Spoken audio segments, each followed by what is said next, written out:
Des rapports nous parviennent faisant état d'une nouvelle fusillade potentielle impliquant des agents fédéraux à Minneapolis, aux côtés des forces de l'ordre, dont des agents de l'ICE, ici même au Minnesota. Peu avant 4h30 du matin à Minneapolis, la ville semblait enfin souffler. Après 3 nuits consécutives de troubles, les sirènes s'étaient entues, la fumée s'était dissipée, et les rues s'étaient installées dans un calme précaire mais lourd de conséquences.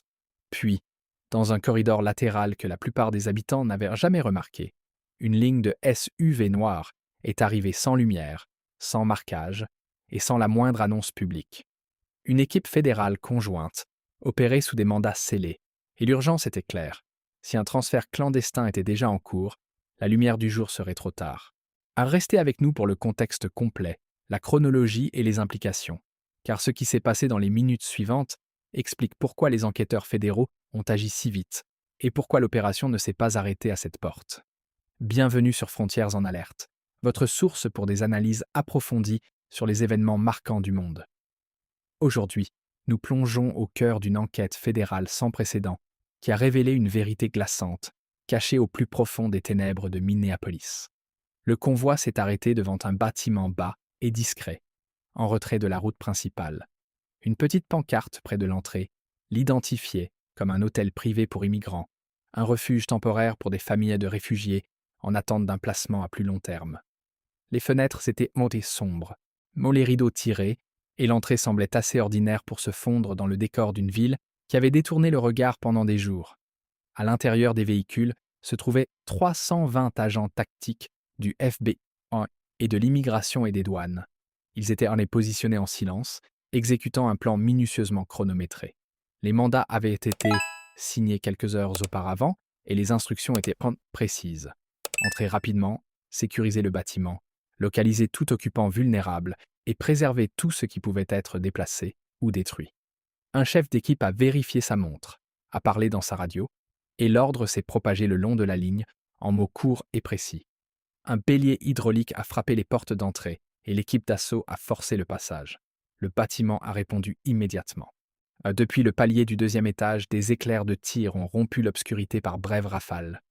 Des gardes armés de fusils automatiques ont tiré le long d'un étroit couloir, forçant l'équipe fédérale à longer les murs, à dégager les angles et à avancer par étapes contrôlées. Des bottes ont martelé les escaliers. Des ordres ont claqué à la radio. Dans cet espace confiné, chaque son était amplifié. La résistance n'a pas duré longtemps. Plusieurs défenseurs ont été neutralisés avant de pouvoir recharger. D'autres ont laissé tomber leurs armes et se sont retirés dans des pièces verrouillées pour être extraits quelques instants plus tard. En moins de 3 minutes, les tirs ont cessé et la structure était sous contrôle. La question n'était plus de savoir à quel point le bâtiment allait me résister, mais ce qu'il avait été conçu pour protéger. Étage par étage, les équipes se sont dirigées vers les chambres. De nombreuses portes n'étaient pas simplement fermées, elles étaient verrouillées de l'extérieur, comme si les pièces étaient utilisées pour du stockage, plutôt que comme abri. Les agents ont coupé les serrures et ont ouvert la première porte.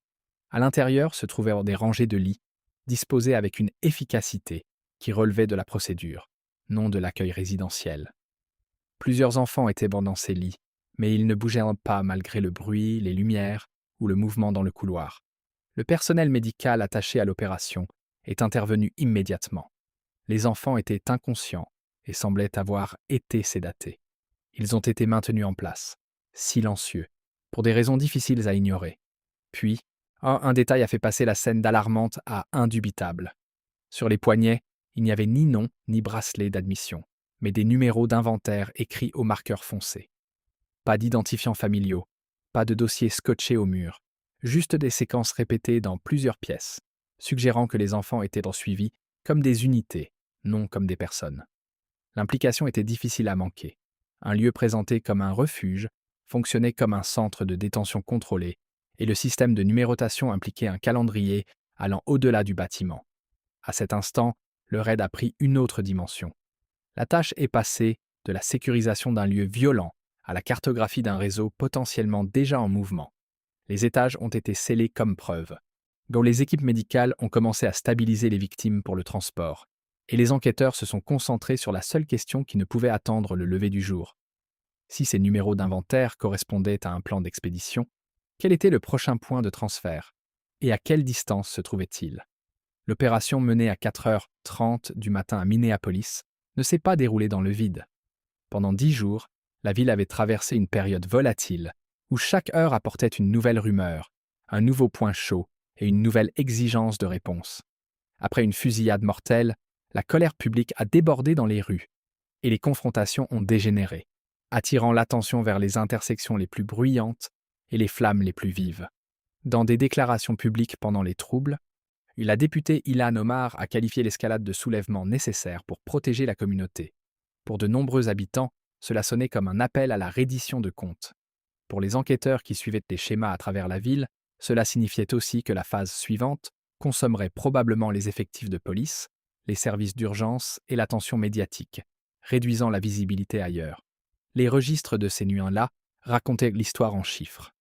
En 72 heures, les rapports de police ont recensé plus de 430 incidents violents, dont des incendies criminels, des agressions et des blocus coordonnés.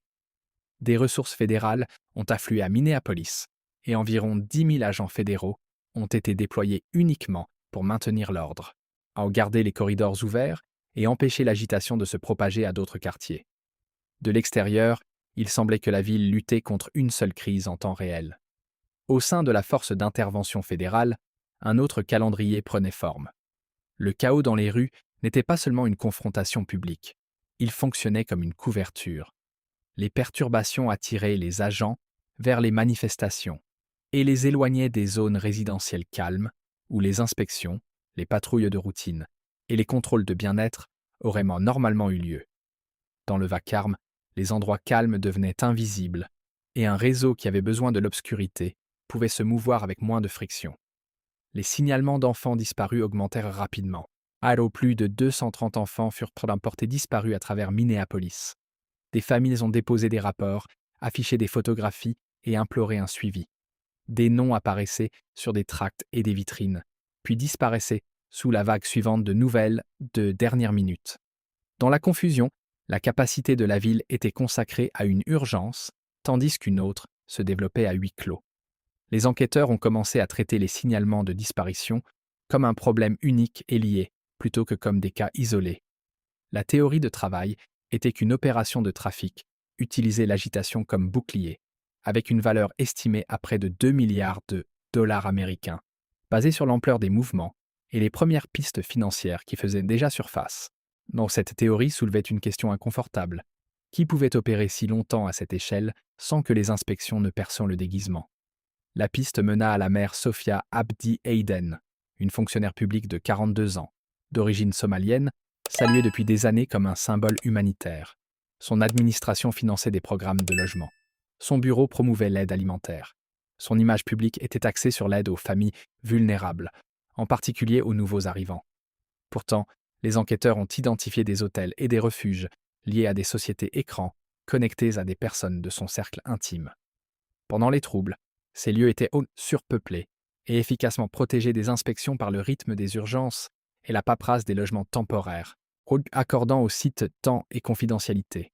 Agir contre une mère en fonction pendant des troubles actifs comportait un risque réel. Toute action sans preuve solide aurait pu être perçue comme politiquement motivée, et les rues auraient pu s'embraser à nouveau. La force d'intervention avait besoin de preuves irréfutables, qui ne pouvaient être réduites à un simple argument de discussion.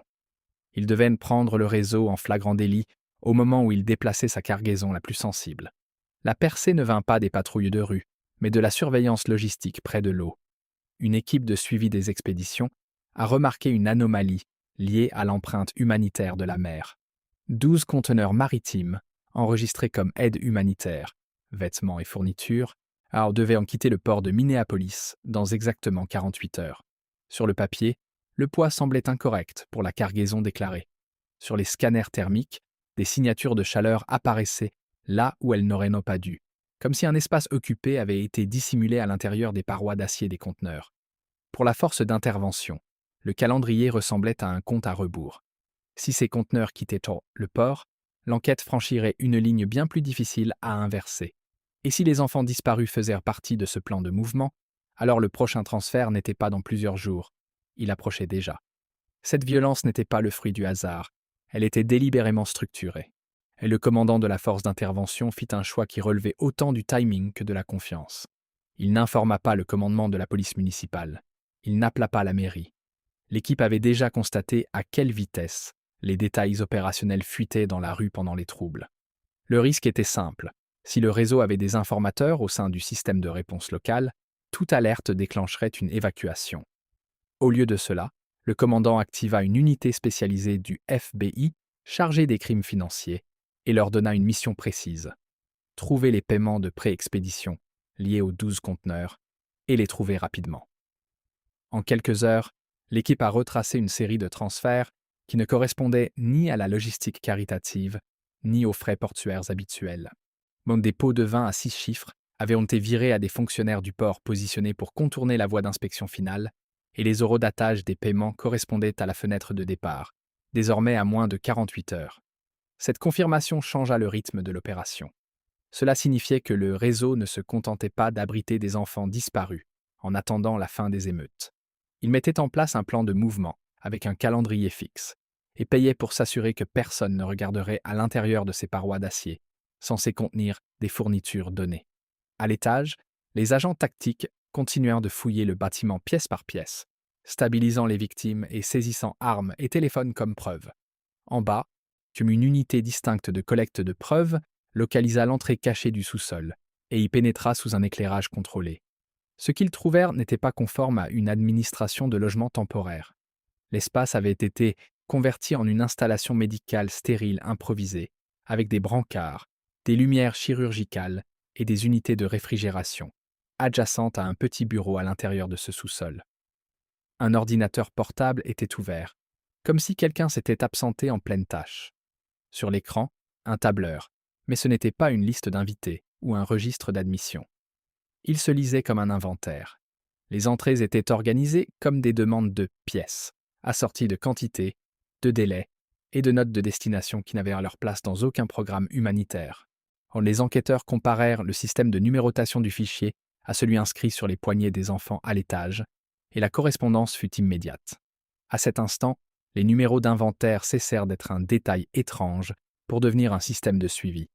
Le tableur suggérait que le réseau étiquetait les enfants pour répondre à des demandes spécifiques d'acheteurs étrangers. Les renseignements antérieurs concernant un trafic de cornets n'étaient plus une rumeur abstraite ou un avertissement vague.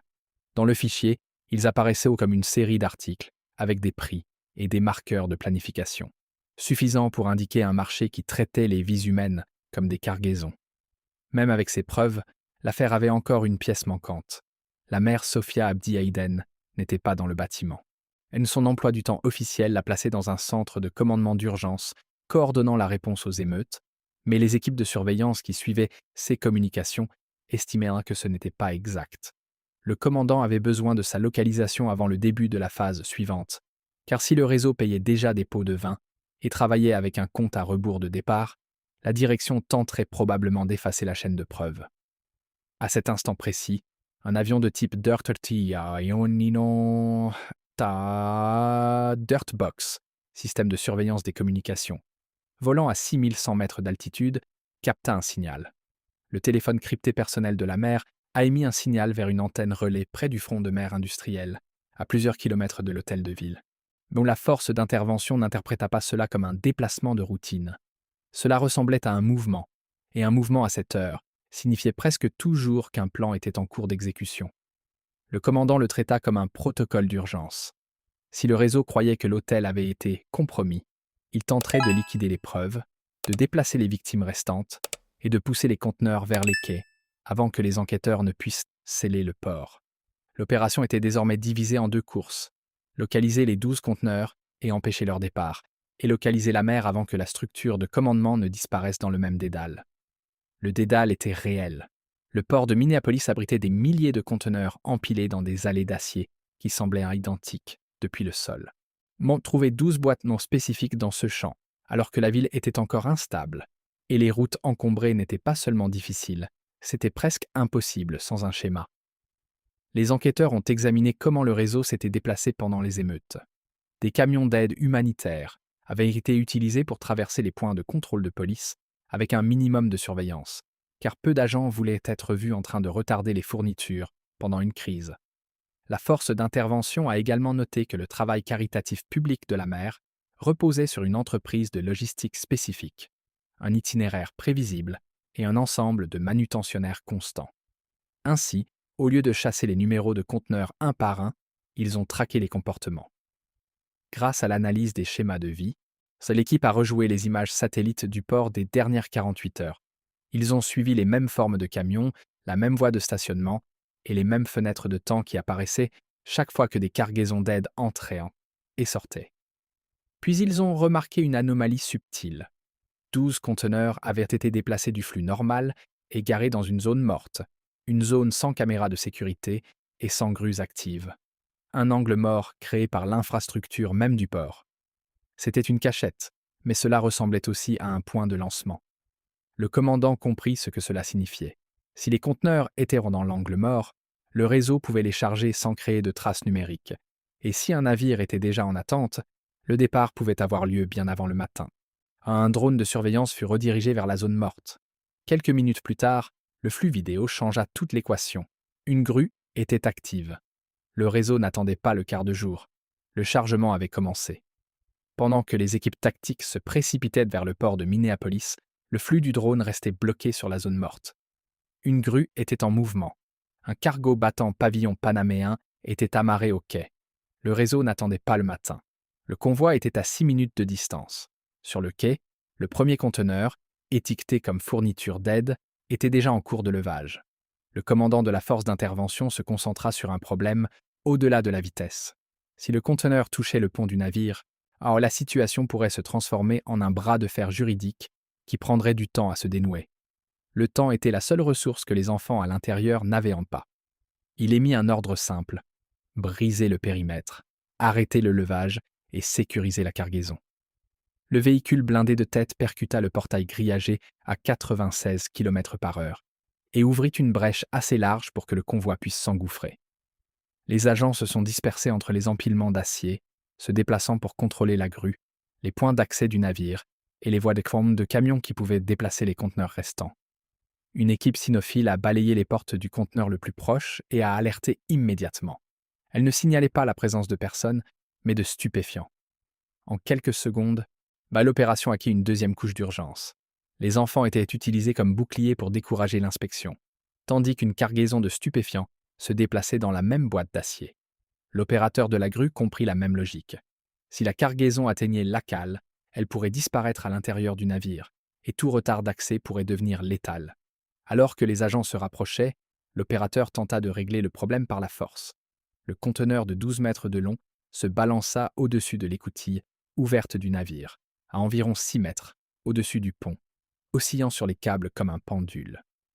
À l'intérieur se trouvaient 20 enfants sédatés, et derrière la fausse cloison, une cargaison qui pouvait nuire à quiconque la manipulerait mal. Or, le commandant avait besoin que la grue soit arrêtée maintenant. Une équipe de tireurs d'élite, postée sur le toit du bâtiment de l'autorité portuaire, avait un angle de tir clair sur les systèmes hydrauliques de la machine. Un coup de feu retentit. La balle frappa le distributeur hydraulique sur le bras principal de la grue. Du fluide gicla, le bras se secoua, et la grue s'arrêta avec un gémissement. Le conteneur se figea au-dessus de l'écoutille, oscillant dans les dernières secondes de son élan. Les agents se précipitèrent vers la cabine de contrôle, coupèrent l'alimentation et sécurisèrent l'opérateur avant qu'il ne puisse réessayer. Le levage était stoppé, mais la question demeurait: qu'est-ce qui était exactement scellé à l'intérieur de ce conteneur, et combien d'autres étaient déjà positionnés pour être déplacés? La grue désactivée, les agents coupèrent l'alimentation et guidèrent la cargaison jusqu'à l'asphalte. Une lance thermique ouvrit les barres de verrouillage et les portes révélèrent des boîtes de riz humanitaires empilées en guise de couverture. Derrière une fausse cloison, 20 enfants étaient installés dans des couchettes modifiées, inconscients et sédatés pour le transit, tandis que des briques de stupéfiants étaient emballées dans l'espace restant. Dans une seule boîte d'acier, le marquage d'aide humanitaire côtoyait le produit de contrebande. Une disposition conçue pour transformer la surveillance en hésitation. Au lever du soleil, le port était sous confinement fédéral total. Des projecteurs balayaient des rangées de conteneurs, tandis que les équipes se déplaçaient allée par allée, confirmant les scellés, photographiant les numéros de série et récupérant les documents avant qu'ils ne puissent en disparaître. Les 12 conteneurs liés au plan de départ furent tous interceptés avant de quitter le quai. Les totaux confirmèrent l'ampleur. 3 tonnes de stupéfiants, dont 70 kg de fentanyl, 400 kg de méthamphétamine et 800 kg d'héroïne noire, furent récupérés sur l'ensemble de l'expédition. En même temps, les équipes médicales transportèrent les victimes vers des centres de traumatologie sécurisés, et 200 enfants furent secourus de l'hôtel et du port combiné, beaucoup nécessitant des soins urgents après une sédation prolongée. À l'intérieur de l'hôtel, les équipes de preuve ont comparé les registres du sous-sol à l'inventaire du tableur, y compris des notes qui correspondaient aux renseignements sur le trafic de cornets. Les dossiers médicaux montrèrent des marques chirurgicales et des notes de sélection indiquant que des donneurs avaient été attribués à des acheteurs dans 5 pays différents. Les serrures de chambre, les étiquettes de poignets et les documents d'expédition formaient une chaîne unique, reliant un site de dissimulation locale à une route de sortie. L'arrestation finale se déroula sur une autoroute menant hors de Minneapolis. 3 unités de poursuite du FBI encerclèrent le SUV de fonction de la mère Sophia Abdi Hayden. Les agents la trouvèrent en train de supprimer des fichiers d'une tablette cryptée et elle fut arrêtée pour des accusations incluant le trafic d'êtres humains, la conspiration en matière de stupéfiants et le blanchiment d'argent. Alors l'histoire de la ville bascula. La garde nationale fut rappelée. Les rues se sont tues et les couloirs de protestation se sont vidés alors que les familles commençaient le long travail de réunification. Au cours des 48 heures suivantes, des experts comptables judiciaires ont identifié 47 sociétés écrans déguisées en organisations caritatives, dont le Fonds de secours somalien, l'Initiative de logement des migrants et l'Action jeunesse de Minneapolis. Les fonds transitaient par des banques à Dubaï et aux îles Caïmans avant de revenir financer les expéditions. Et les enquêteurs ont estimé la fraude à 2,4 milliards de dollars américains, alors que l'affaire s'étend vers une liste de 23 fonctionnaires inculpés. Ce reportage est présenté à des fins informatives et éducatives. Or, il ne glorifie en aucun cas la violence ou l'activité criminelle. Son objectif est d'examiner comment des enquêtes complexes se déroulent, comment les institutions réagissent sous pression et pourquoi la transparence reste essentielle à la justice.